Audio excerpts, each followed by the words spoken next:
Assalamualaikum warahmatullahi wabarakatuh. Saya Usudaya Prasetyo dengan NIM 1A0230997.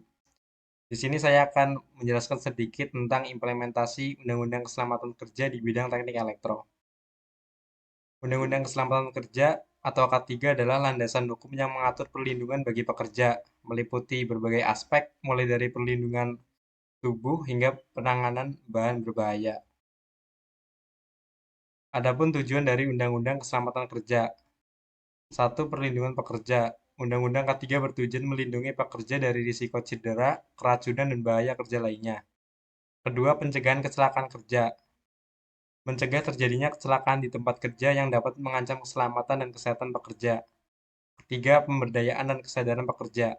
Undang-Undang K3 juga berusaha untuk memberdayakan pekerja agar lebih sadar akan pentingnya keselamatan dan kesehatan saat bekerja.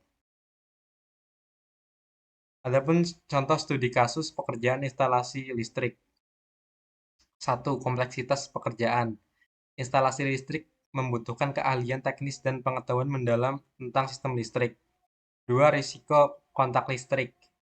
Potensi bahaya dari kontak langsung atau tidak sengaja dengan arus listrik harus diperhatikan secara serius. Tiga, peraturan dan prosedur. Pengenalan terhadap peraturan keselamatan dan prosedur evakuasi dalam situasi darurat. Adapun risiko dan bahaya dalam pekerjaan teknik-teknik elektro.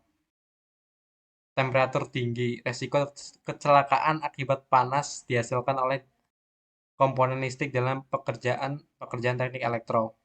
Selanjutnya ada fire hazard, bahaya kebakaran akibat korsleting listrik atau hubungan arus pendek dalam lingkungan teknik elektro.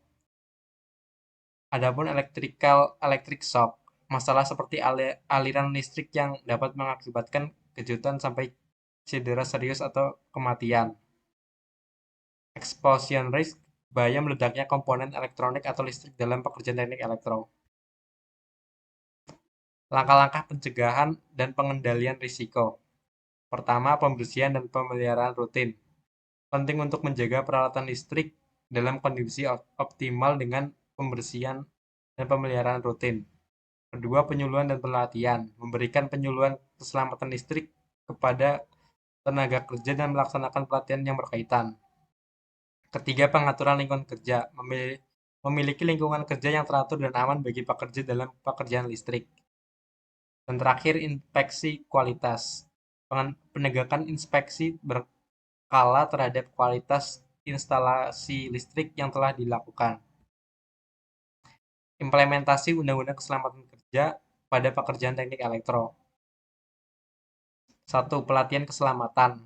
Pelatihan berkelanjutan untuk pekerja teknik elektro tentang perlengkapan keselamatan dan tindakan pencegahan. Kedua, pemantauan rutin. Pemantauan rutin terhadap sistem dan peralatan listrik untuk memastikan kinerja optimal dan keamanan. Ketiga, komunikasi langsung. Pentingnya komunikasi terbuka antara manajemen dan pekerja untuk melaporkan risiko keselamatan kerja. Sekian presentasi dari saya. Mohon maaf bila ada salah kata. Wabillahi taufiq walhidayah. Wassalamualaikum warahmatullahi wabarakatuh.